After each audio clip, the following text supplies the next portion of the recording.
आप सभी विद्यार्थियों का एक बार पुनः स्वागत है Subhash study centre YouTube channel पर। आज का यह वीडियो क्लास 9th के विद्यार्थियों के लिए मोस्ट इम्पॉर्टेंट होगा, क्योंकि इस वीडियो के द्वारा हम आपके साथ साझा करेंगे हिंदी विषय का मॉडल पेपर। और मैं आपको बताने वाला हूं यह मॉडल पेपर आपकी परीक्षा 2022 के लिए काफ़ी ज़्यादा इम्पॉर्टेंट है। जो आपकी बोर्ड की परीक्षा यानी जो वार्षिक परीक्षा आपकी होने वाली है, इस परीक्षा के लिए काफ़ी ज़्यादा इम्पॉर्टेंट है। और इस मॉडल पेपर के प्रश्न संख्या 1 से लगाकर प्रश्न संख्या 20 तक के प्रश्नों का उत्तर मैंने OMR शीट में फिल करके बता दिया है, क्योंकि जो प्रश्न संख्या 1 से लगाकर प्रश्न संख्या 20 आपकी बोर्ड परीक्षा में पूछे जाएंगे हिंदी विषय के पेपर में, ये सभी होंगे बहुविकल्पी, जिनका उत्तर आपको कहां पर OMR शीट में फिल करना है। तो यदि आप चाहते हैं कि प्रश्न संख्या 1 से प्रश्न संख्या 20 तक के प्रश्नों का उत्तर OMR शीट में भरने का तरीका जानना, तो आपको चैनल की प्लेलिस्ट में वीडियो मिल जाएगा। यहां पर आप देख सकते हैं प्रश्न संख्या 20 क्या था, मतैक्यम में संधि है, और इसका राइट आंसर क्या था, वृद्धि संधि। और इसके बाद यहां आप देख सकते हैं खंडबा, जो कि प्रश्न संख्या 21 से शुरू हो जाता है। निम्नलिखित गद्यांश पर आधारित प्रश्नों के उत्तर दीजिए। यहां पर आप देख सकते हैं 21 का और 21 का दो गद्यांश दिए गए हैं। आपको किसी एक गद्यांश के नीचे दिए गए प्रश्नों का उत्तर देना है। तो यहां आप देख सकते हैं, मैं आपको बताऊंगा 21 खा के अंतर्गत जो गद्यांश दिया है, धन्य हो हे अगम अगोचर अलख अपार देव, तुम ही मेरी चिंता करो, जहां तक देखता हूं वहां तक जल में थल में पृथ्वी में सर्वत्र तुम्हारी ही लीला व्याप्त है,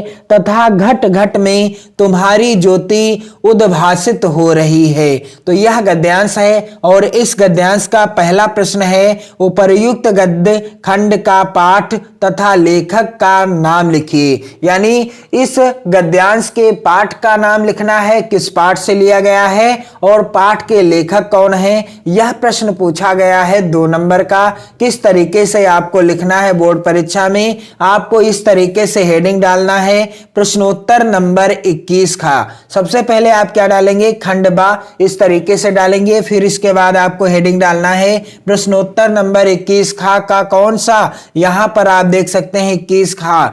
यहां आप देख सकते हैं पहला प्रश्न, पहले प्रश्न का उत्तर क्या हो जाएगा, पाठ का नाम क्या है, जो गद्यांश लिया गया है गुरु नानक देव नामक पाठ से लिया गया है, और पाठ के लेखक कौन हैं, आचार्य हजारी प्रसाद द्विवेदी जी हैं। गुरु नानक देव नामक जो पाठ है हिंदी गद्य खंड में, इस पाठ के लेखक कौन हैं, आचार्य हजारी प्रसाद द्विवेदी जी हैं। और यहां आप देख सकते हैं गद्यांश का दूसरा प्रश्न क्या है कि रेखांकित गद्यांश की व्याख्या कीजिए, यानी रेखांकित अंश की व्याख्या कीजिए। तो यहां आप देख सकते हैं, धन्य हो हे अगम अगोचर अलख अपार देव, तुम ही मेरी चिंता करो। इतना अंश रेखांकित है और इसी की व्याख्या करनी है। तो यहां आप देख सकते हैं इस तरीके से आपको हेडिंग डालना है, रेखांकित अंश की व्याख्या। 2 खा का जो प्रश्न है दूसरा, और इस प्रश्न का उत्तर क्या हो जाएगा, इस तरीके से हेडिंग डाली जाएगी, रेखांकित अंश की व्याख्या। अगमनीय इंद्रियों से परे अगोचर और दिखाई न पड़ने वाले परम ब्रह्मा धन्य हैं, वह कण कण में समाये हुए हैं। समस्त संसार उन्हीं की कृपा से आलोकित है, और उनके अनुग्रह से ही मानव का कल्याण होता है। उनकी कृपा दृष्टि बनी रहे, यह ही कामना है। यह क्या है, कामना है, क्योंकि गद्यांश में लिखा है, धन्य हो हे अगम अगोचर अलख अपार देव, तुम ही मेरी चिंता करो।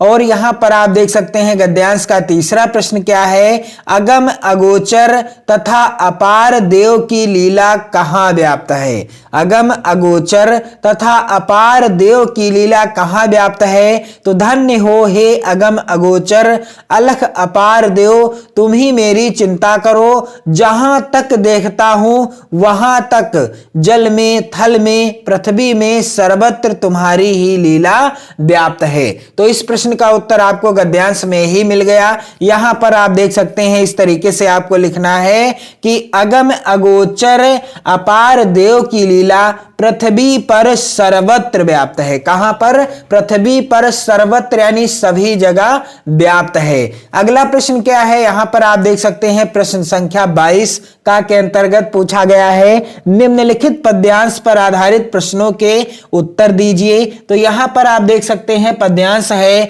जब मैं था तब हरि नहीं, अब हरि है मैं नाही, सब अंधियारा मिट गया, जब दीपक देखा माही। जब मैं था तब हरि नहीं, अब हरि है मैं नाही, सब अंधियारा मिट गया, जब दीपक देखा माही। तो इस पद्यांश का पहला प्रश्न क्या है?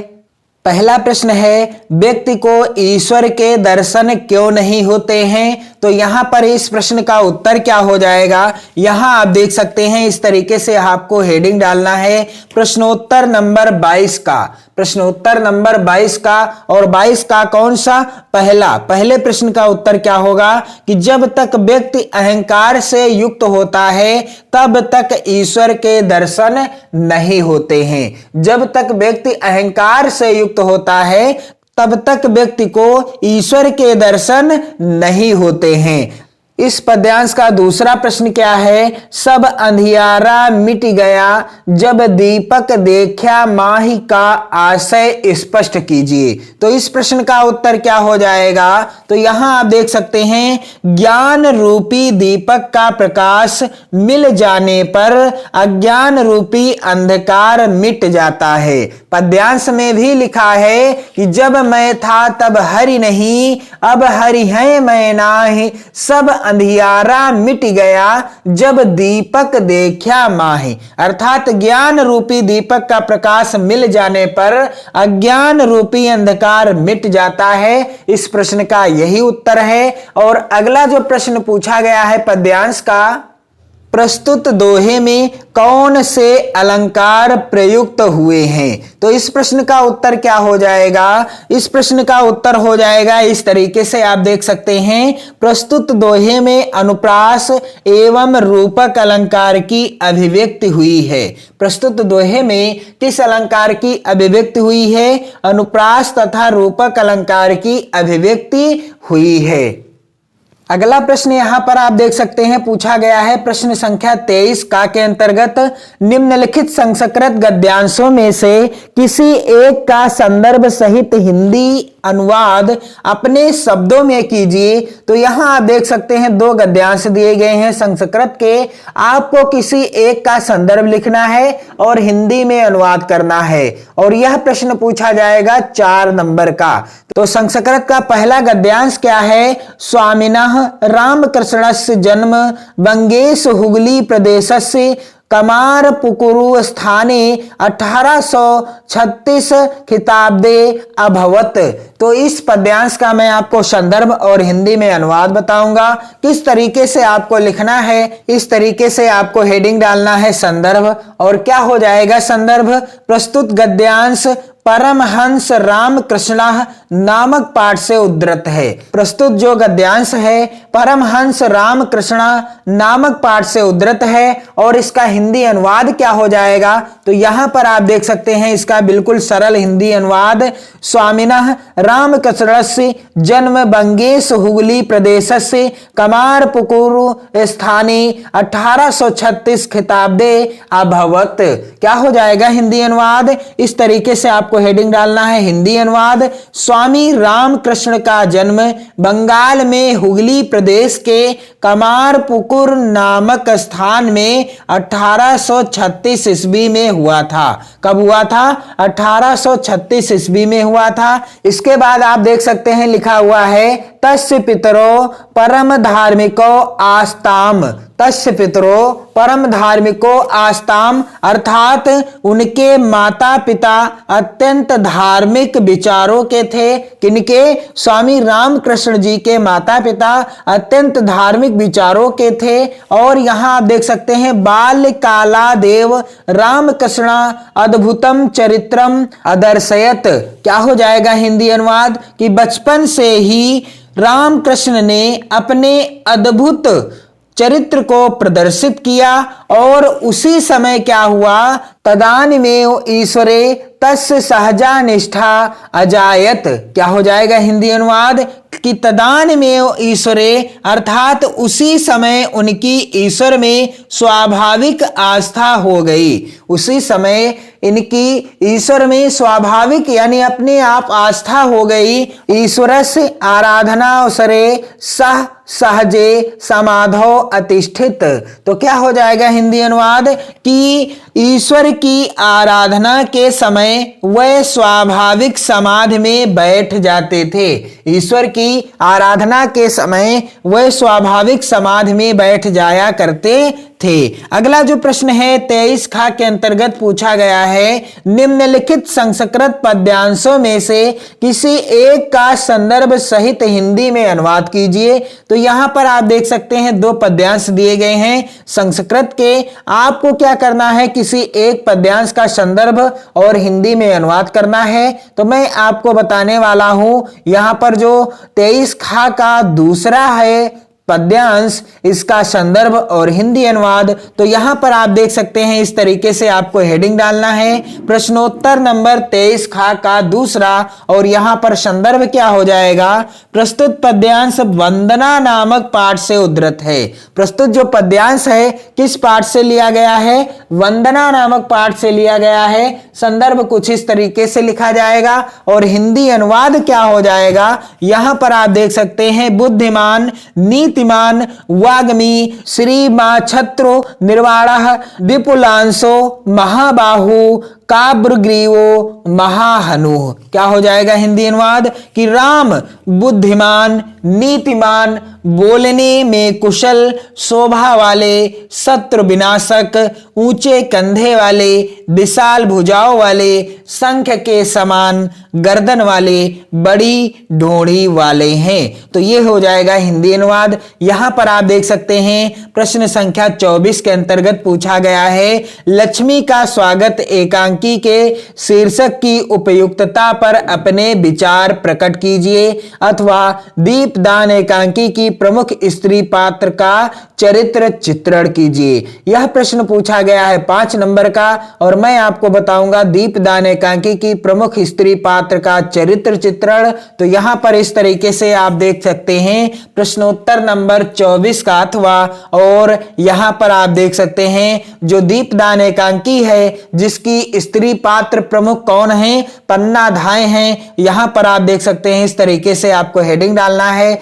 यदि यह प्रश्न आपकी बोर्ड परीक्षा में आता है तो पन्नाधाय का चरित्र चित्रण आप कैसे लिखेंगे, पन्नाधाय डॉक्टर राम कुमार वर्मा द्वारा लिखित दीपदान नामक एकांकी की मुख्य स्त्री पात्र हैं। वह चित्तौड़ के महाराणा सांगा के 14 वर्षीय पुत्र उदय सिंह की धाय हैं। उसके चरित्र की निम्नलिखित विशेषताएं हैं। पन्नाधाय के चरित्र की निम्नलिखित विशेषताएं हैं। सबसे पहली विशेषता क्या है, राजभक्ति। सबसे पहली विशेषता क्या है, राजभक्ति। पन्ना में अटूट राजभक्ति है। वह अपने प्राण और पुत्र के प्राण की बाजी लगाकर उदय सिंह के प्राणों की रक्षा कर लेती है। पन्नाधाय अपने प्राण और अपने पुत्र की प्राणों की बाजी लगाकर उदय सिंह के प्राणों को बचा लेती है। और दूसरी विशेषता है त्याग और बलिदान।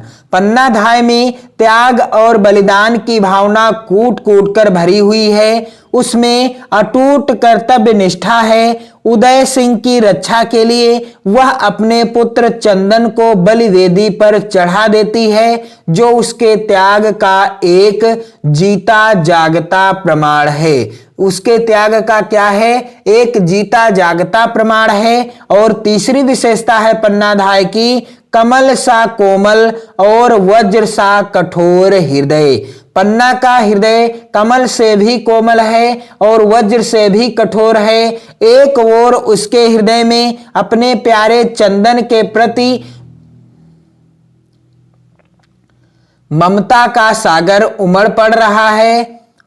ममता का सागर उमड़ रहा है, तो दूसरी ओर कर्तव्य के प्रति जागरूक उसके हृदय में वज्र की सी कठोरता भी है। दूसरी ओर वह क्या है, अपने कर्तव्य के प्रति जब जागरूक होती है तो उसका हृदय वज्र के समान भी कठोर देखने को मिलता है।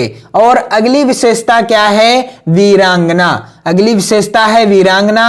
पन्ना एक वीरांगना छात्राणी है। वह अपने कर्तव्य की रक्षा के लिए शत्रु से लड़ना भी जानती है। वह बनवीर पर तलवार से प्रहार भी करती है। और अगली विशेषता है निर्लोभी। तो पन्ना में किसी प्रकार का लोभ नहीं है। बनवीर उसे मिलाने के लिए अनेक प्रलोभन देता है, किंतु वह उसके प्रलोभन में न आकर अपने कर्तव्य के प्रति निष्ठावान है।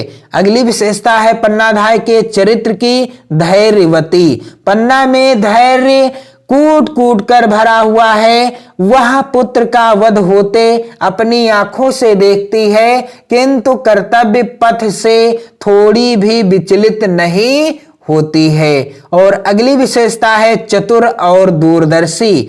पन्ना अत्यंत ही चतुर और दूरदर्शी है। वह बनवीर के षड्यंत्र को भांप लेती है और उदय सिंह को पहले ही सुरक्षित स्थान पर भेज देती है। अगली विशेषता है पन्नाधाय के चरित्र की, निर्भीक।